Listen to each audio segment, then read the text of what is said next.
पूरे विश्व को थर्ड वर्ल्ड वॉर से अगर कोई बचा सकता है, वो सनातन धर्म बचा सकता है। क्योंकि पूरी दुनिया वैमनस्यता में जी रही, हर देशों में युद्ध छिड़ा हुआ है, देश देश लड़ रहे हैं। बल्कि अभी अपने भारत में भी थोड़ा सा हलचल दिखाई थी ऑपरेशन सिंदूर के नाम पर। और हमें तो लगता है कि आज की कथा पहलगाम में जो घटना हुई थी वो लोगों की आत्मा के लिए समर्पित करनी चाहिए।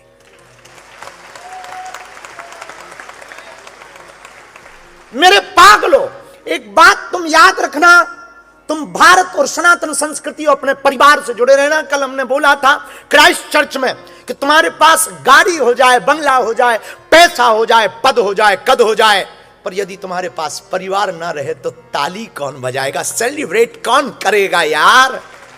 कौन सेलिब्रेट करेगा? फ्रेंड सर्कल बहुत हो, पर सेलिब्रेट तो तब करेंगे तुम्हारा बाप और तुम्हारी मां और तुम्हारा भाई तो तभी इतराएगा जब वो तुम्हारे साथ होंगे, तभी उनको खुशी होगी। इसलिए हम बीच बीच में आ जाते हैं, पर जाते तो अपने बाप के पास, हनुमान जी के पास। हम जब भी कथा करके जाते हैं उन्हीं के पास जाते। याद रखना मेरे पागलों, पैसे से ज्यादा प्रेम परिवार से करना, संस्कृति से करना। हमको एक घटना याद है, बोल देने जैसी है। एक बालक था, उसका नाम था किशोर, बहुत पढ़ा लिखा बच्चा था, उम्र रही होगी 35-36 साल।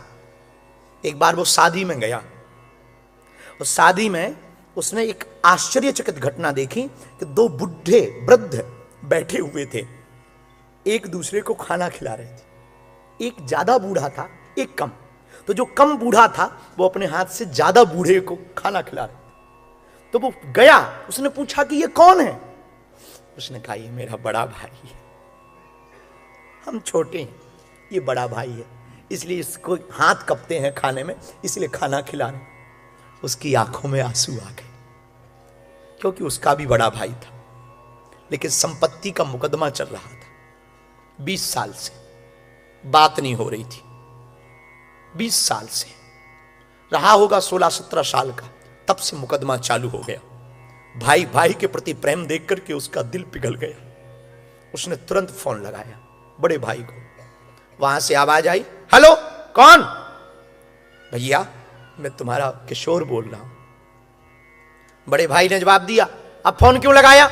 परसों पेशी है, कोर्ट में मिलना, वहीं बात करना। वो चुप हो गया। छोटा भाई बोला, भैया तुम हमारी जायदाद ले लो, संपत्ति ले लो, सब ले लो, मैं मुकदमा वापस लेने को तैयार हूं। बड़ा भाई बड़ा चौंका, आश्चर्यचकित बात, आज तक ऐसा हुआ नहीं। जो भाई भाई को मारने पर तैयार थे, क्या घटना घटी? और छोटा भाई किशोर कहता है, भैया तुम हमारी जायदाद ले लो, संपत्ति ले लो, मैं मुकदमा वापस लेने को तैयार हूं। बड़े भाई ने कहा, क्यों? उसने कहा, सब ले लो, बस मेरा बड़ा भाई वापस लौटा दो। मुझे अपना बड़ा भाई चाहिए, वही बड़ा भाई चाहिए जो बचपन में छोटी सी खरोंच आ जाने पर अकेला ही 10-10 से लड़ जाता था। वही बड़ा भाई चाहिए जो भरे हुए पानी में हमको पीठ पर टांग लेता था, पर पानी से बाहर ले जाता था। वही बड़ा भाई चाहिए, हमको बुखार होता था, पूरी रात गीली पट्टी सिर पे रखता था। तुम सब ले लो हमारा, बस हमें बड़ा भाई दे दो। दोनों फूट फूट के रोने लगी। वहां से भी सिसकारियों की आवाज आने लगी, और उसने भी फोन से कहा, चुप रहे, ये बात तू पहले नहीं बोल सकता था? अब तू चुप हो, एक काम कर, जल्दी से घर आ, तेरी भाभी से मैं खाना बनवा रहा हूं, आज साथ में खाना खाएंगे। मेरे पागलों, बुरा ना मानना, तुम्हारा परिवार यदि तुम्हारे साथ नहीं, तो तुम्हारी संपत्ति किसी काम की। तुम्हारी मां तुम्हारे साथ नहीं, तुम्हारी संपत्ति किसी काम की नहीं। और याद रखना न्यूजीलैंड वालों, तुम जीते जी बात करो, मरने के बाद मत करो। विदेश में रहने वाले लोगों की धूर्तता, मरने पे बात बहुत करते, जीते जी बहुत कम करते। ये बात शायद तुमको चुभेगी हमारी, सब लोग ऐसे नहीं है, पर ज्यादातर लोग मरने के बाद सेवा करते। जीते जी बात करो। अब एक भारत में कोई सच्ची घटना घटी तो हमको याद है कि माँ ने फोन लगाया अपने बड़े बेटे को कि बेटा मैं घर आ गई हूँ और तेरे घर पे दरवाजे का ताला क्यों लगा है। तो बेटा कहता माँ मैं अपनी पत्नी के साथ, मैं दरअसल मैं बाहर घूमने आ गया बच्चों के साथ, 10 दिन में बाहर हूँ और तू अभी छोटे भाई के घर ही रहे। तो वो बोली बेटा मैं हर महीने की 1 तारीख को आ जाती हूँ, बंटवारा हो रखा है, छोटा भाई भी घूमने चला गया और उसने भी बाहर जाने की टिकट करवा ली और शायद निकल गया होगा और मैं बस पकड़ के शहर में आ गई हूं और मुझे पता नहीं, मैं पढ़ी लिखी नहीं हूं और तू भी चला गया। उधर से झल्ला कर उसने आवाज दिया हम लोग अब घूमे ही ना तुम्हारे चक्कर में, 10 दिन मां कैसे भी करके मैनेज कर लो, 10 दिन मैनेज करो मैं फिर आता हूं। इतना कह के उसने फोन काट दिया। मां बेचारी अकेली थी, पढ़ी लिखी तो थी नहीं, बेचारी बैठी रही दरवाजे पर। 2 रात हुई, 3 रात हुई, शहर बड़ा था, जाती कहां। एक दिन उसके प्राण पखेरु उड़ गए। दोनों भाई आए, अरे जिंदा में आ जाते तो क्या बिगड़ जाता, मरने पे आए। क्या काम की तुम्हारी संपत्ति, क्या काम की तुम्हारी पढ़ाई, क्या काम की तुम्हारी उपलब्धि, क्या काम का तुम्हारा ये परदेश, क्या काम की ये तुम्हारे पास साधनों की व्यवस्था, क्या काम की तुम्हारी उन्नति, क्या काम की तुम्हारी ये पहुंच, किस काम की तुम्हारी ये इज्जत कि मां बाप तुम्हारे साथ ना रह पाए। बड़े वो नहीं है जो बड़े बड़े लोगों के साथ बैठते हैं, बड़े तो वो हैं जो शाम को घर आकर मां बाप के साथ बैठते हैं।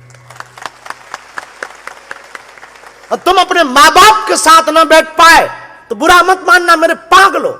शाम को ना सही तुम परदेश रहते हो, कमाना भी जरूरी है, साल भर में कुछ देर अपनी मां के साथ गुजार। बाहर में गया सब लगा रहेगा, तुम जब तक जियोगे तब तक ये लफड़े चलेंगे, कमाई के लफड़े, बच्चों के लफड़े, परिवार के लफड़े, समाज के लफड़े, जब तक जियोगे तब तक चलेंगे।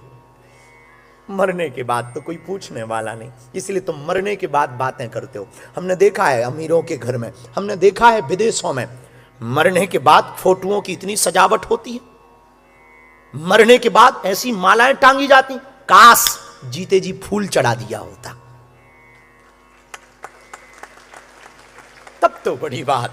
तुम 2 रुपया कम कमा लेना पर मां बाप को मत छोड़ना।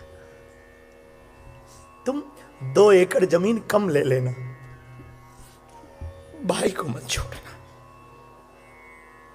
तुम यहां पर 1 महीने नौकरी कम करना पर भारत माता को मत छोड़ना। यदि तुमने भारत माता को छोड़ दिया, क्या सोच रही होगी तुम्हारी भारत मां, क्या सोच रहे होंगे तुम्हारे पूर्वज जो चले गए। कभी उनको याद करने आ जाया करना, कभी भारत की खुशबू लेने आ जाया करना, कभी तिरंगे को लहराते हुए देखने आ जाया करना, कभी बालाजी के बहाने आ जाया करना, कभी कन्या विवाह के बहाने आ जाया करना। और न्यूजीलैंड वालों, तुम्हारा भारत में कोई नहीं है ये तुम विचार मिटा दो। जब तक हमारे तन में प्राण है बागेश्वर तुम्हारा है। मरने के बाद की गारंटी नहीं हम अपनी ले रहे, जीते जी जब तक हमारे तन में प्राण है तुम आना, मेरा दर खुला है, खुला ही रहेगा तुम्हारे लिए। चले आना, चले आना, चले आना, पर मेरे पागलो तुम जीते जी बातें करो। तुम जीते जी नए नए फ्रेंडों से बहुत बातें करते, परिवार के लिए टाइम नहीं, माता पिता के लिए टाइम नहीं। और माता पिता से तुम बातें भी करते, बड़ी रूढ़ी बातें, गाली गलौज की। हाँ ठीक है, रखो, प्राण न खाओ। कभी विचार करना उस मां पे क्या बीती होगी जिसने जन्म दिया, रातों भर सोई नहीं तुम्हारे लिए। ये दुर्जनता है। राम सजीवन, तुमने पूछा दुर्जन सज्जन कौन है? यही दुर्जनता है, जो अपने धर्म को ना निभाए वो दुर्जन है। राम के आयुध बने हुए द्वार के बाहर और दरवाजे पर तुलसी जी रखी।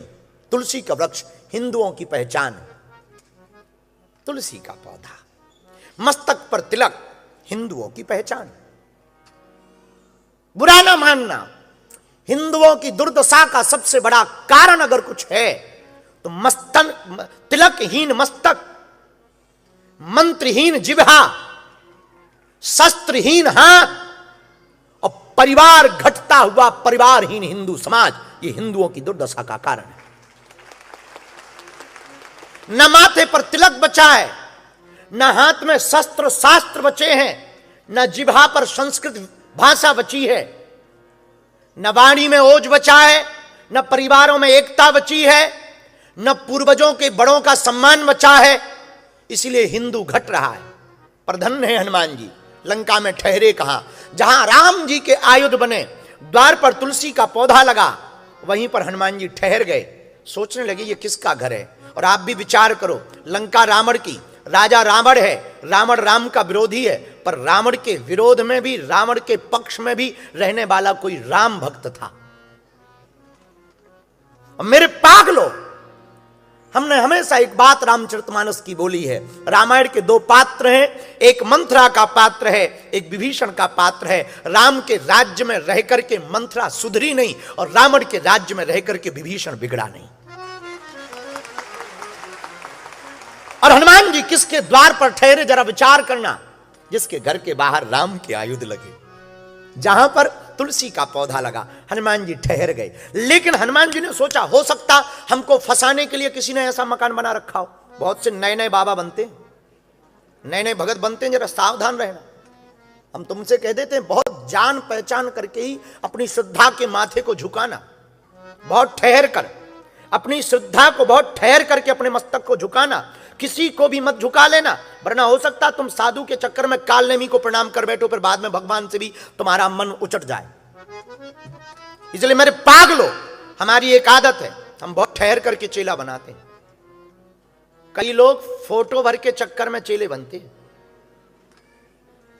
कई लोग सिर्फ दिखावा के चक्कर में चेले बनते हैं, कई लोग सिर्फ नाम के चक्कर में चेले बनते हैं, कई लोग सिर्फ यूज एंड थ्रो के चक्कर में चेले बनते हैं। सावधान रहना। हनुमान जी ने सोचा, राम आयुध तो है, पर जरूरी नहीं ये राम भक्त हो, पर राम भक्त की पहचान क्या। विभीषण जी जागे, ते ही समय विभीषण जागा। राम भक्त की पहचान क्या, राम राम ते ही सुमरन कीना, राम राम ते ही सुमरन कीना। जिस चौपाई ने हमें सुबह से परेशान किया वो ये चौपाई थी कि हनुमान जी जब द्वार पर जग गए, विभीषण जागा। और सज्जन की पहचान जरा देखना, विभीषण जी उठकर के सबसे पहले राम राम कहते हैं। ये राम भक्त की पहचान। मेरे पागलों, हम बिगड़ गए। विभीषण से सीखो राम भक्ति। वो प्रातः काल उठते हैं तो चाय चाय नहीं चिल्लाते, राम राम। चला गया पुराना जमाना। पहले लोग बचपन में उठते थे तो दोनों हाथों को ऐसे मलते थे, कराग्रे वस्ते लक्ष्मी, कर मध्य तो सरस्वती, कर मूले तो गोविंदा, प्रभाते कर दर्शनम। पहले पृथ्वी मां को प्रणाम करते, फिर पैर नीचे रखते थे। अब आजकल तो हनुमानी जी बचाए, सो तो ही 4 बजे है। और प्रणाम प्रणाम की तो छोड़ो, अब तो पृथ्वी पे हम कृपा किए हैं जो हम यहां जन्म लिए। पृथ्वी ने हम पे थोड़ी कृपा की कि हमारा भार सह रही, हम कृपा किए हैं कि हम पृथ्वी पे भार दिए हैं। तो तुम थैंक यू बोलो पृथ्वी। तो बीच बीच में वो फिर जो है यहां पर अर्थक्विक के द्वारा थैंक यू बोलती है।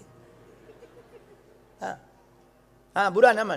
प्रातः काल, हिंदुओं का प्रातः काल कितना मनोहर होता है, मंगलकारी होता है। जरा देखना, राम राम ते ही सुमिरन कीन्हा, हृदय हरस कपि सज्जन। मेरे पागलों, बुरा ना मानना, जिसका प्रातः मंगल होगा उसका दिन भी मंगल होगा। तुम्हारी सुबह की शुरुआत बेहतरीन होगी तो तुम्हारी शाम भी बहुत बेहतरीन होगी। और सुबह की शुरुआत, तुमने सुना नहीं अंग्रेजी का word, first impression is the, हाँ, सुबह की शुरुआत अगर तुम बेहतर करोगे तो तुम्हारी रात भी बेहतर करेगी। और मेरे पागलों, जब फोटो खींचती है तो तुम मुस्कुरा पड़ते हो। थोड़ा सा मुस्कुराने से जब फोटो बढ़िया आती है, जिंदगी भर मुस्कुराते रहो, जिंदगी भी तो बढ़िया आ सकती है।